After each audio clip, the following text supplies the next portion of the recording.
Hello, my dear friends. How are you doing? Hope you are having an amazing day and not having to deal with drama. Ready for new stories I have for you today? Let's go to the first one. And don't forget to listen to the end of the story, guys, to hear my insights.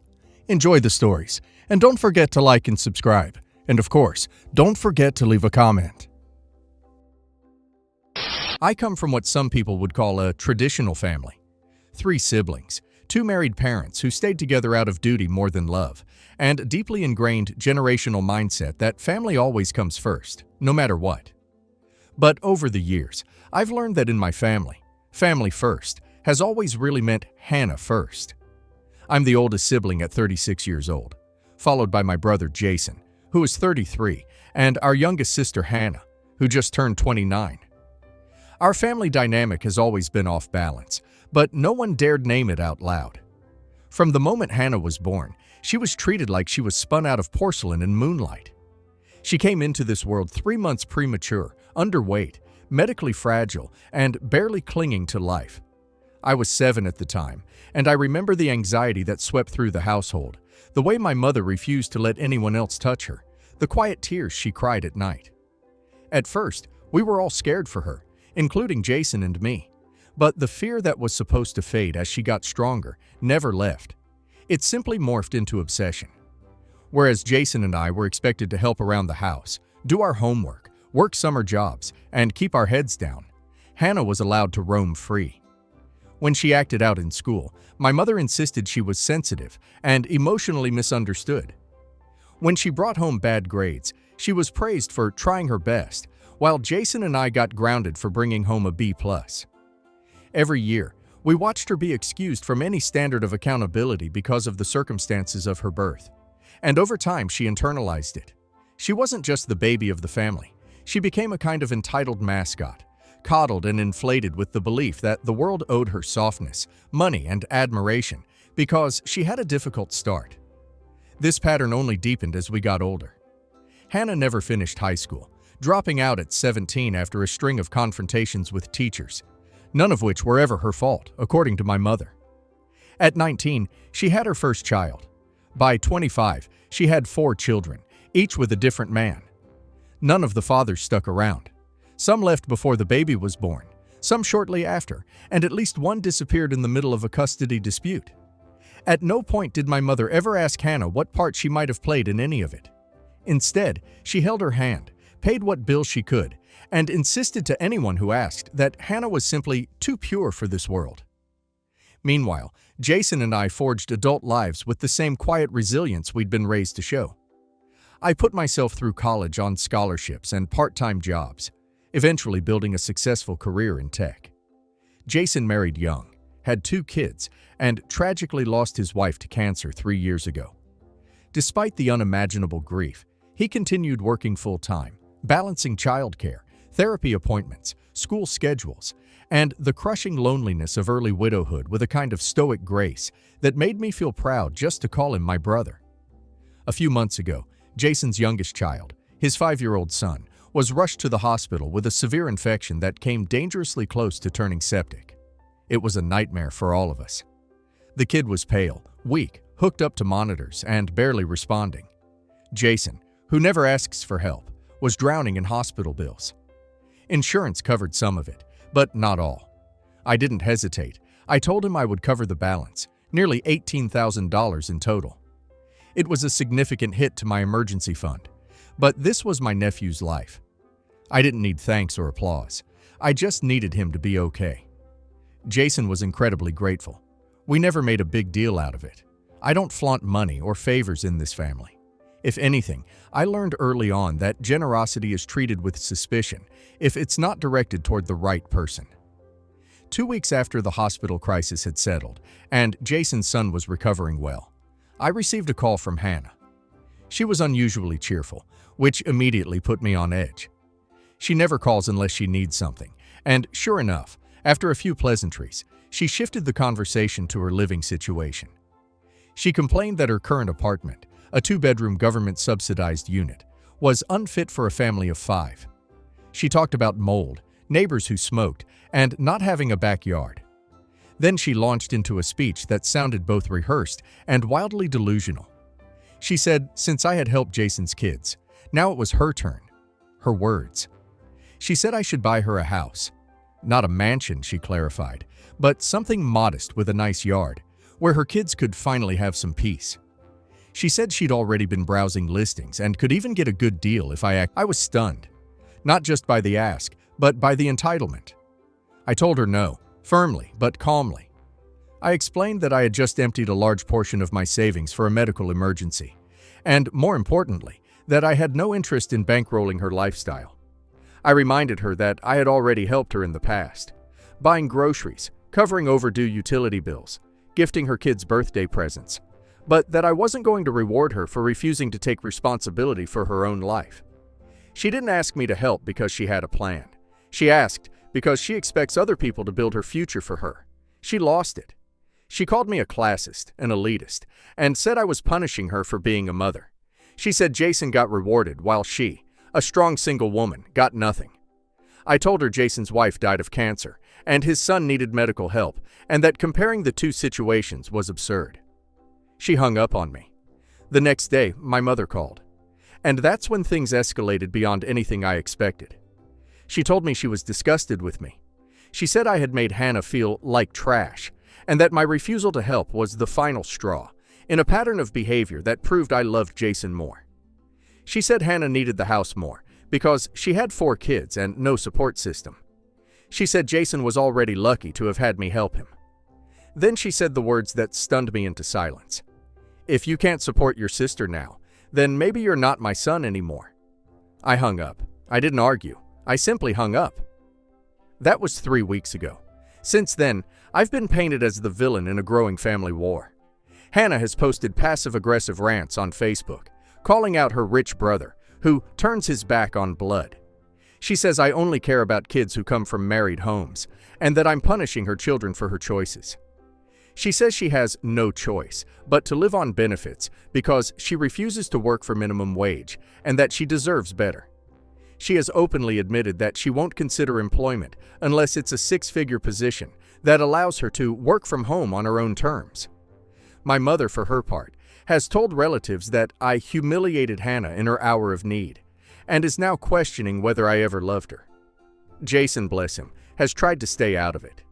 He called me and said he was sorry for the blowback I was getting and that he never expected me to be punished for helping his son. My dad, quiet, conflict-averse, told me he doesn't agree with what's happening but won't step into the fire. He's never stood up to my mom before. I didn't expect him to start now. Some relatives are on my side. Others say, well, you do have money, as if that's the entire point. As if having money means being morally obligated to give it to the most chaotic and irresponsible member of the family. I've started therapy to help manage the growing resentment I feel. I didn't ask for any of this. I worked hard, built a life, and have tried to support my family in ways big and small. But apparently, unless that support goes directly to the golden child, it doesn't count. I love my niece and nephews, Hannah's kids included. I've always been a present uncle, but I cannot reward her irresponsibility. I cannot build her a castle every time she burns down her own shack. And now, I have to live with the fact that my mother, the woman who taught me to be self-sufficient, is willing to disown me for not feeding the fantasy she's created around her youngest daughter. So Reddit, I ask you, am I the a-hole for refusing to buy my sister a house after helping my brother with a medical crisis, even though now my mother is threatening to disown me for playing favorites? Not the a-hole. And let me tell you, OP's sister is not just entitled, she's delusional. The fact that she feels justified demanding a house from OP because she has 4 kids she chose to bring into the world, without jobs, plans, or stable partners, is beyond audacity. OP helped his brother during a genuine life-or-death crisis. That was an emergency, not a lifestyle upgrade. Helping someone during a medical emergency doesn't obligate OP to hand out luxury prizes to anyone else in the family. OP's mom has clearly enabled OP's sister to the point of complete dysfunction, and now they're both punishing OP for not continuing the fantasy. OP needs to stand firm. OP didn't create this mess, and he sure as hell doesn't owe them real estate because they want to keep living consequence-free. And now let's hear community. You are not the a-hole, and your story hits close to home. In every family with a golden child, there's always that one sibling who's expected to pour time, money, and emotional labor into fixing everyone else's chaos just because they have it together. That's you, and it's not fair. Helping someone in a medical emergency is a compassionate act. Buying someone a house so they can continue living irresponsibly is enabling. Your sister doesn't want help. She wants to be saved from herself. Your mom.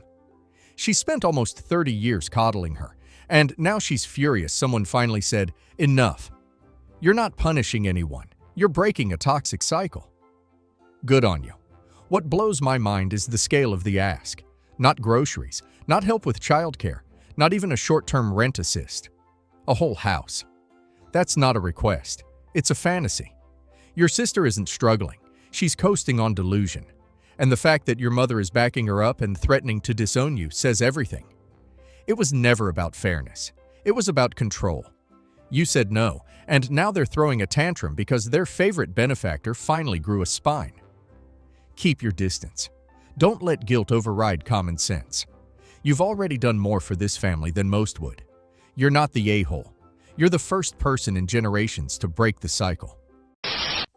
I was originally supposed to get married last year, but the wedding was delayed as I got very sick 2 weeks before the wedding. If everything goes to plan, we'll be getting married this year. After being sick, I lost a lot of weight. I've been trying to gain some of it back, but my original dress is currently too big for me. I know I could get it tailored, but when I tried the original dress on, it didn't feel like the dress I wanted to get married in. The truth is, I was never 100% on this dress, but I felt obliged to pick it since my stepmother loved it and insisted it looked perfect on me. She and my dad were paying for it, and there had already been a lot of tension around that time over how much more involvement my mom and stepdad had compared to my stepmother and dad, so I was trying to keep the peace by agreeing to the dress. I admitted my feelings about the dress to my fiancé, who insisted on buying me a new dress. I only mentioned looking for a new dress to 3 people: my mom, mother-in-law, and sister-in-law. I didn't want to tell my stepmother at first, as I knew she would be upset, and there was a chance I wouldn't even find a dress I liked better than the one I had. I did end up finding my perfect dress. I came clean to my dad and stepmother, and they were very angry with me. They got even angrier when my fiancé paid them back for the original dress, and when I admitted, after they repeatedly asked me, that I had told my mom first. They think my mom put me up to this, and it has caused a lot of issue between them. My stepmother is refusing to come to the wedding unless I wear the original dress. My half-brothers are split. My half-brother closest in age to me says he'll be there no matter what his parents say, but my older 2 half-brothers are siding with my stepmother. Am I the a-hole? Not the a-hole. This is silly. You lost weight. You aren't asking them to pay for the second dress. They are being dramatic, not you. Do not engage with this level of crazy. You can't reason with it.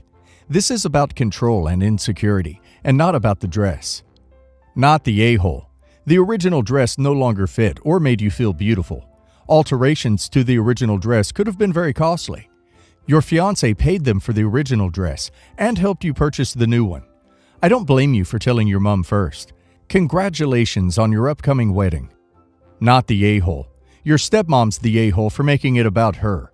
She's mad because you informed your mother about your decision before filling her in. Nothing else. A-holes that put their feelings over the bride or groom can stay at home if they feel that way. A few years ago, my 27 female, fiancé, 38 male, left his ex-wife X to pursue a relationship with me. I didn't know when our relationship first started, but when he told me, it felt like it was too late, and we kept going. The cheating ended their marriage. But my fiancé says that their relationship was on the rocks long before then. It is definitely not something I'm proud of, but we've been dating for almost 3 years and just got engaged a couple of months ago. X seemed to be taking it pretty well, and we've been very friendly for the past year or so. We currently have an every other week custody agreement for their daughter, Jessie, 11 female.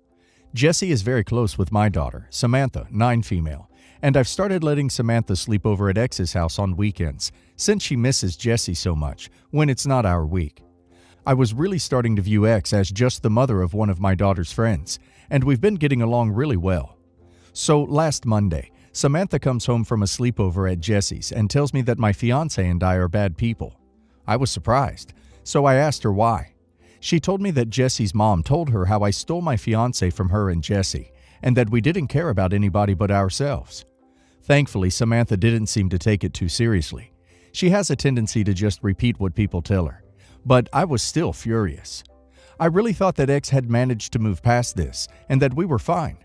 I waited a week to give myself some time to cool off, but this weekend, when I took Jessie back to her mom's house, I decided to use the opportunity to discuss boundaries with her. After I'd gotten Jessie inside and Samantha went with her to her room to help her get settled, I told X that her behavior was very inappropriate, and I didn't want her speaking to my daughter about my fiancé or I ever again. X said that she deserved to know, and the conversation went downhill from there. I never expected it to get that heated, but it got pretty loud, and Samantha and Jessie were just upstairs. When X realized they could hear us, she said how dare I yell at her like this in front of her daughter, and made us leave the house. When I told my fiancé about it, he was obviously upset at X for talking to Samantha, but was also upset at me for bringing Jessie into this. I said I was just standing up for my daughter and our relationship. Am I the a-hole? You're the a-hole for cheating with a married man and then being angry when your daughter found out the truth. Play stupid games, get stupid prizes. You're the a-hole. When you realized that your fiancé was cheating on his wife with you, you should have left the relationship. Instead, you chose to stay. I don't necessarily think the ex was in the right, but your daughter would have found out the truth eventually. Messy relationships lead to messes. You're the a-hole. You are a bad person. And X doesn't have to move past her ex-husbands and your crappy behavior on your timeline. For what you've written, X sounds like a class act. You should apologize to her, profusely. Also, you're way out of line in saying she can never speak to you or your fiancé again, though Lord knows she probably wishes she could. For one thing, she has a joint custody agreement with your fiancé. Genius. My wife's younger sister is what I would call a borderline militant feminist. Not the we want to be treated equally and fairly kind, but the all men are bad and evil and not to be trusted kind. For as long as I've known her, she has taken nearly every opportunity to badmouth any and every man that becomes involved in her life, in even the smallest, most insignificant ways. Due to what I am sure is solely proximity and familiarity, she has told me that I am one of the good ones. Sister-in-law recently purchased her first home, and it's a bit of a fixer-upper. She was tired of paying more in rent every month instead of a mortgage, but due to the crazy housing market and her price range, a house that needs some work is all she would be able to get. And considering how crazy the market has been in our area for the past 2 years, I would consider her lucky to get this one, despite the work it needs. I've worked in construction since I was a teenager, and now work as a foreman for a large construction company. So after sister-in-law bought her house, she invited my wife and I over to show it to us. While we were there, she started asking my opinion on some of the work it needed and what I would recommend working on first. After looking everything over, it actually wasn't in terrible shape, but definitely needed some renovating and updating. Sister-in-law asked if I would be willing to help with some of the smaller projects, but I told her that I am incredibly busy and I wouldn't have the time to do it. She got a little pushy and tried to coax me with money, pizza, and beer, but I stood firm. I told her I could possibly look into some contractors for her. On our way home, my wife told me I could at least help her out with some of the smaller things, since my wife intended on helping her with a few things. I told her that given how much I've heard sister-in-law badmouth men over the years, there's no way I am helping her with anything that could possibly go wrong and end up with her blaming me. I told her that honestly, I wouldn't even recommend any contractors I work with, because I wouldn't want them to have a bad experience with sister-in-law that could jeopardize a working relationship I have. The next week, my wife was going over to help sister-in-law with some painting, and I refused to go with. My wife asked if I at least had a list of some contractors for sister-in-law, and I said no. When my wife got home, she told me she was disappointed in me that I wouldn't help and that sister-in-law was upset as well. She told me I was being petty and expecting the worst out of her sister, even though she has never shown any animosity towards me. Well, that changed a couple days later, when sister-in-law started texting me questions about a few things. I told her she'd have to talk to a contractor. She told me she just wanted some advice and that I was being a jerk. She told me she thought I was better than this and that I was just another typical a-hole. Not the a-hole, but I think you played this the wrong way. The better way, in my opinion, would have been to find some female-owned contractors and send them her way. and to point out that since she thinks all men are a-holes, that she'd probably rather do this stuff herself. She's capable. Let's hear her roar. Not the a-hole.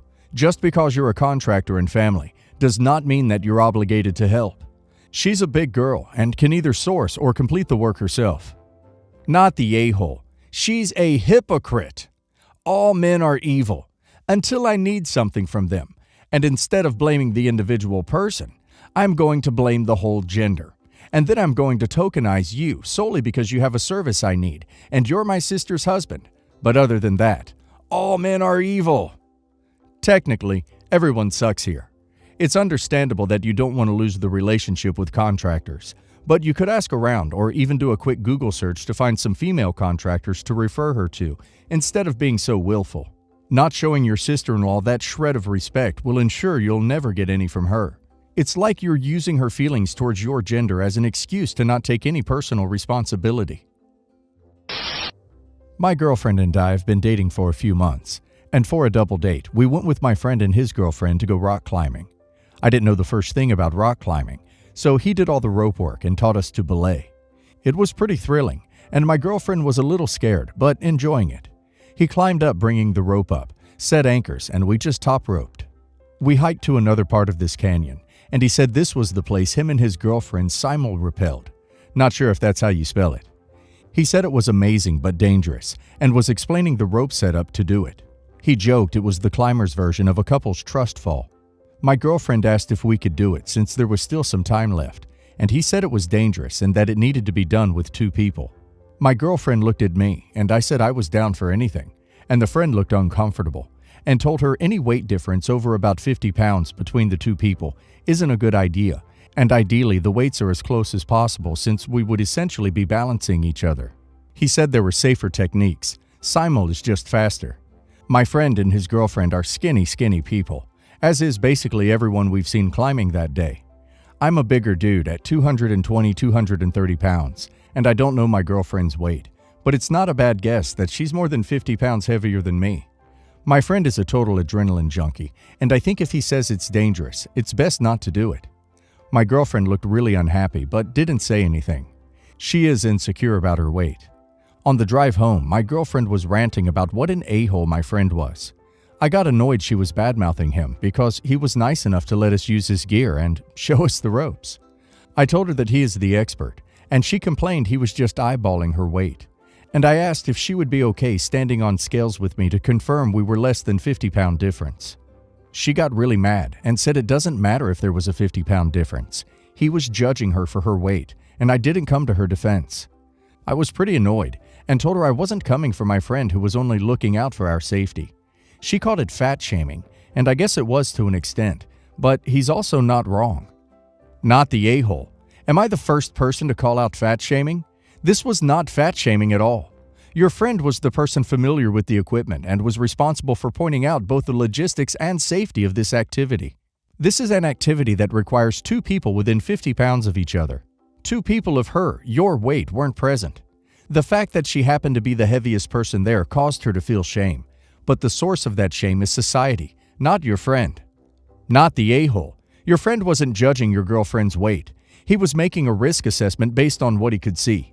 For him to have allowed you two to proceed would have meant that he was being irresponsible and that he was endangering your lives, all so that she wouldn't feel judged. My wife and mom do not have a good history. They have never gotten along. Recently, we decided it would be a good time for my mom to meet our son. 6 months. The plan was for me to have lunch with my mom, then swing by the house for a brief meeting. My wife admittedly lost track of time, and when we got there was dancing around in her PJs, singing along to some bad pop. My mom had a very strong reaction to it. She began laughing and saying, "No, oh my God, no." My wife was mortified. She turned the music off and went beet red. My mom was actually getting red too, and kept being like, "No, no." I asked her what the duck was going on, and my mom said it was so embarrassing she couldn't take it. She literally ran into our kitchen. She was covering her face and trying to calm down. I was shocked, because my mom has never acted like this. I have no idea what this particular thing set her off. My mom just said it was so embarrassing and cringeworthy. I told her I love that my wife has that side and to ducking stop. My mom continued to laugh. At this point, my wife was about to cry. To be fair, I do think my mom was trying to stop herself. I saw my wife's face and just lost it. I told my mom to grow the duck up and pointed out that she constantly does gymnastics and crap in her own house and climbs on everything. She said that isn't the same, and what my wife did was just so embarrassing that she almost had a panic attack. I finally lost it. I said nothing is more embarrassing than when she ducked someone at our rehearsal dinner, which she adamantly denies, but I'm 95% sure she did it. I said that was trashy. My wife is just passionate and fun, unlike my mom with this apparent stick up her butt. I told her to get out and not come back. My mom seemed a bit embarrassed. I'd driven her, so she had to get an Uber, and I noticed she took off down the street instead of waiting in our driveway. I feel a little bad because she never even got to see the baby. My whole family is calling me an a-hole and saying she was just so secondhand embarrassed that she couldn't help it, and I'm crazy for throwing her out. Everyone has danced around in their PJs to music at some point. It's nothing to be embarrassed about. Not the a-hole. Not the a-hole. Your mother almost died of embarrassment because your wife was dancing and singing in her PJs. Something that some of us do every single day. I've literally never heard of such a thing. Never. In over 60 years. I'm no stranger to involuntary reactions, but nothing like this. But I do know that it must have been mortifying for your wife. And the way your mother just kept talking and talking. I couldn't take that if someone did that to my husband. You love your wife, and you did what you felt you had to do to protect her. Your mother needs to learn a little something about respect. Not the a-hole. Your wife was dancing around in her PJs, in her own home, and your mother made the decision, embarrassed about it or not, to comment about it out loud, and not only laugh at her, but to continue to laugh when asked to stop. This was a situation that could have been diffused quickly and easily if your mother had only kept her damn mouth shut. But she saw a chance to one-up your wife, and not only took it, but dialed it up to 11, betting that you would support her because of blood, and she lost that bet, big time. Not only that, but she took this incident that was only between the three of you and spread it among the rest of the family. It was more important to her to score points among other people than to settle the matter. Not only that, but she found a way to get other people to pick on your wife for her. It's a sign that your mother will take any opportunity to embarrass or pick on your wife that she can, and has absolutely no intention of stopping. Even if you ever let your mother meet your baby, you should never leave him with her alone. It's almost certain she will badmouth your wife to him behind your back.